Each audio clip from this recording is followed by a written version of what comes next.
关注种多煮，啥菜都会煮。家里吃完的鱼尾不要总是丢了。我今天教你一款非常酸甜可口的糖醋鱼尾。首先，白糖番茄酱各一勺，还有米醋大半勺，再加少许的盐和1大勺的清水，搅拌均匀备用。鱼尾我们改刀去掉中间的脊骨还有鱼腩，然后切成同等大小的条。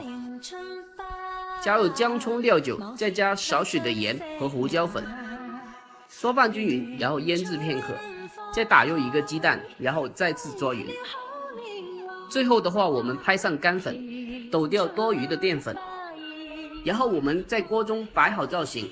之后我们开始往锅里加入热油，倒入热油之后，我们开中火炸制。开始定型之后，我们用铲子铲一下锅底，防止粘底，炸至金黄色后盛出装盘。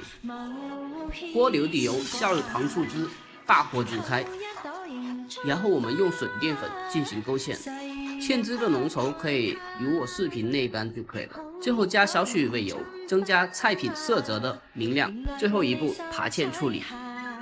就这样一道非常酸甜可口、开胃又好吃的一个糖醋鱼尾就制作完成了。喜欢的可以双击收藏哦，我们下期再见。